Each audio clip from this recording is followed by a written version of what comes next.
আসসালামু আলাইকুম। আমি আসছি দারোয়ানি মনিরুদ্দিন চিশতি রহমতুল্লাহ আলাইয়ের মাজার শরীফে, এবং এখানে আজকে 54তম ওরস মাহফিল হচ্ছে। এবং ওরস মাহফিলে আমরা দেখতে পাচ্ছি একজন ভাই, উনি পেঁয়াজ মরিচ কাটছে। তো আসলে ওনার সাথে একটু আমরা কথা বলবো। তো আসসালামু আলাইকুম। ওয়ালাইকুম আসসালাম।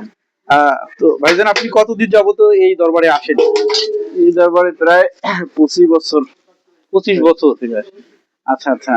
তো এই দরবারে কিভাবে আসলেন প্রথম?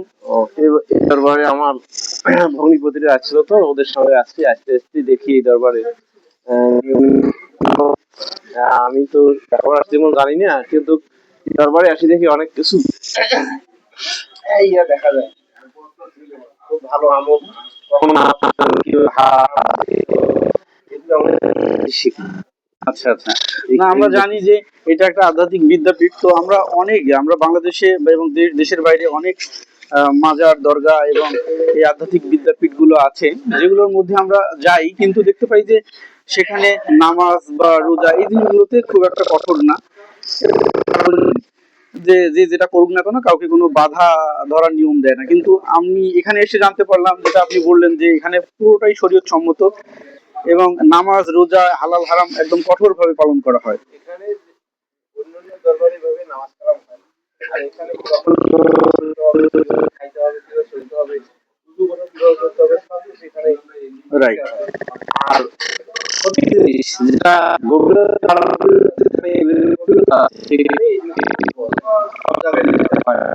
আচ্ছা। অন্য দরবারে নিয়ম এখানে খাওয়া পড়া নামাজ আমাদের 10 ওয়াক্ত।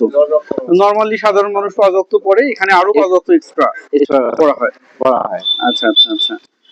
তো খুবই সুন্দর আসলে। আর একটা জিনিস ভাইজান কিন্তু সুন্দর কথা বলছে, যে উনি পড়াশোনা কম জানলেও এখানে আসার পরে উনি অনেক কিছু শিখতে পারছে এবং প্র্যাকটিক্যাল জিনিস শিখতে পারছে, যে কিভাবে নামাজ, রোজা এবং করবে, কিভাবে কোনটা মেনটেন করবে। নর্মালি আমরা যেটা জানি যে ওই বইয়ে পড়ে শিখছি যে এটা হালাল, এটা হারাম, আমরা কিন্তু ওইভাবে মেনে চলি না। যেমন দেখা যায় একটা মুরগি খাওয়া হালাল, তো আমরা দেখা যায় মুরগি একটা জবাই করে খেয়ে ফেলি। অনেক ক্ষেত্রে এখন তো দোকানে গেলে দেখা যায় যে ওই দোকানদার ছেলে উজু জীবনে করছে কিনা, সে দেখা যায় একা একাই জবাই করে।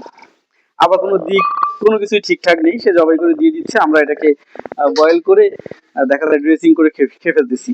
বাট এই দরবারে আসার পরে আমি জানতে পারলাম যেটা, যে আমরা যখন একটা মুরগি, যদিও হালাল, এখন এটা যখন আমরা খাই তখন আমরা কখনো ড্রেসিং করি না। মুরগির চামড়াগুলো, মুরগির যে গিলা, এই জিনিসগুলো আমরা খাই না। আবার গলার ভিতরে ময়লা থাকে, পায়ে সাদা রক থাকে, এই জিনিসগুলো আমরা খাই না, যেগুলো খেলে প্রবলেম হয়। আসলে যখন একটা মানুষ গভীরে চলে যায়, হ্যাঁ, তখন আসলে আরো গভীর বিষয়গুলো সুনিপুণ ভাবে বাছাই করে চলতে হয়। আবার যেটা কিনা দেশি মুরগি, যেটা বাইরে ছাড়া থাকে, এটা খাওয়ার আগে দেখা যায় 3 দিন বেঁধে রেখে ঘরের খাদ্য খাওয়ানো হয়। এরকম অনেক বিধিনিষেধ আছে। তো আসলে নর্মালি এখানে যদি কিছু না থাকতো, বা এর গভীরে যদি বোঝার কোনো কিছু নাই থাকে, তাহলে এই জিনিসগুলো আসলে কেউ মেনটেন করতো না। যেহেতু মেনটেন করছে, অবশ্যই কোনো না কোনো কারণ আছে। আর হয়তোবা আমরা ঠিক গরু ছাগলের মতো সবকিছু খাচ্ছি বলেই আমরা সেটা বুঝতে পারতেছি না। হ্যাঁ, যদি আমরা বুঝতে চাই, তাহলে আমাদেরকেও আসলে এই দরবারের মতো করেই চলতে হবে। এই দরবারে যারা ভক্ত আশিকান আছে, তাদের মতো করে চলতে হবে। আর সেকেন্ড থিং হচ্ছে, আশিক এবং মাসুকের প্রেম তখনই হয় যখন কিনা মাসুকের চরিত্রে আশিক চলে আসতে পারে। তো আমাদের মাসুককে ফলো করতে হবে। আমাদের মাসুক কিভাবে চলছে, কি নির্দেশনা দিচ্ছে, এটা যদি আমরা ফলো করি, তাহলে ইনশাআল্লাহ আমরা তার চরিত্র ধারণ করতে পারলে আমরাও তার নিসবতে থাকতে পারবো। আর নইলে দেখা যাবে আসা যাওয়া হবে শুধু অন্যান্য দরবারের মতোই, এবং কিছু বুঝতেও পারবো না। তো ভাইজান ওই কথাটা অনেক সংক্ষেপে সুন্দর করে বলছে, এই জন্য ওনাকে অনেক ধন্যবাদ। এবং উনি অনেক দিন যাবতে আসছে, এবং আমি জানি যে ওনার ছেলেমেয়েরাও আসে, মানে ওনার ফুল ফ্যামিলিটাও একদম শরীয়ত সম্মত ভাবে এভাবে চলছে। তো ওনার জন্য আমরা দোয়া করব, এবং ওনার কাছেও আমরা দোয়া চাই। আপনিও আমাদের জন্য দোয়া করবেন। আসসালামু আলাইকুম।